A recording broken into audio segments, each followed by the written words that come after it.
ministre de l'Enseignement supérieur et de la Recherche, Dr Nabil Mohamed Ahmed, a accueilli chaleureusement dans ses bureaux 17 bacheliers originaires des Comores, venus passer les concours d'entrée à la faculté d'ingénierie, de médecine et de business d'administration. L'arrivée de ces étudiants a été rendue possible grâce à la coordination du consul Mohamed Sobreddine, qui occupe le poste de consul honoraire de Djibouti auprès de l'Union des Comores. La cérémonie s'est déroulée en présence du président de l'Université de Djibouti, Jamar Mohamed Hassan. Cette réception chaleureuse de la première cohorte d'étudiants comoriens marque le début d'une initiative prometteuse, soutenue et encouragée par le président de la République.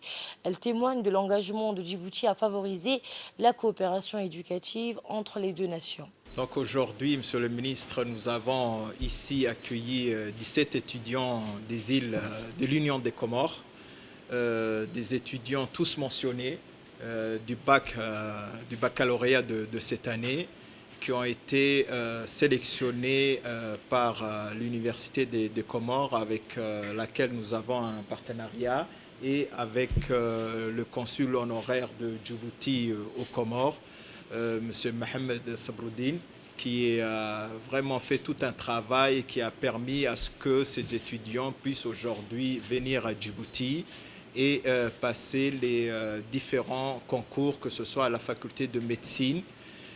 Donc il y a 9 étudiants qui ont passé les concours de la faculté de médecine, 4 d'ingénierie et 4 de BBA.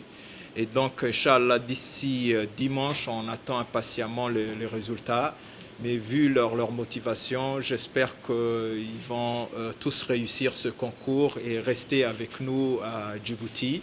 Et bien entendu, ceux qui vont être admis à ce concours seront à Djibouti et donc seront boursiers du gouvernement djiboutien et à travers l'université de Djibouti. Et ça, vraiment, on voudrait aussi remercier le ministère et le gouvernement djiboutien d'avoir octroyé cette bourse d'études à ces étudiants brillants des îles de Comores, ce pays ami avec lequel on partage, que ce soit la religion, l'histoire, la géographie, avec lequel nous partageons beaucoup de choses. Et cette première cohorte, nous espérons qu'ils vont montrer l'exemple et le bon chemin aux différentes cohortes qui vont venir les autres années, Inch'Allah, à l'Université de Djibouti. Je suis très heureux de vous accueillir dans mon bureau et c'est une journée assez spéciale. On vous attendait depuis longtemps. Nous avons rencontré votre ministre de l'Enseignement supérieur à l'ECI il y a quelques années et il nous avait déjà formulé cet intérêt qu'il portait pour Djibouti et l'échange qu'on pouvait avoir pour recevoir des étudiants chez nous. Donc aujourd'hui, c'est fait.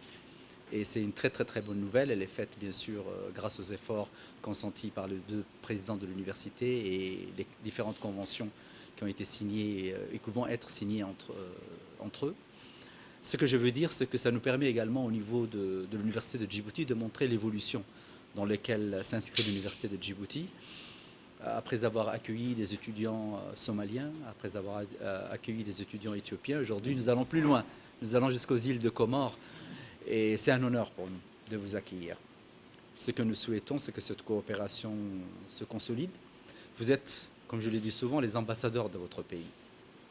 Votre comportement, votre réussite va conditionner la suite de toute cette coopération universitaire et l'ouverture que vous allez faire par rapport aux autres étudiants qui sont aujourd'hui en première, qui vont être en terminale, etc. Je voudrais également souligner que nous avons pu réussir à être là où on est aujourd'hui que grâce à la politique visionnaire de notre président de la République. Et je suis sûr qu'il sera, je suis convaincu qu'il est très heureux aujourd'hui de voir qu'on accueille des étudiants venus de si loin, mais également de si près, parce qu'on est tellement proches les uns et les autres. En tout cas, nous veillerons à ce que vous soyez très bien accueillis. La population, vous êtes chez vous aujourd'hui, je le répète encore une fois, que vous soyez dans des bonnes conditions de travail. La seule chose que je vous demande, c'est de réussir.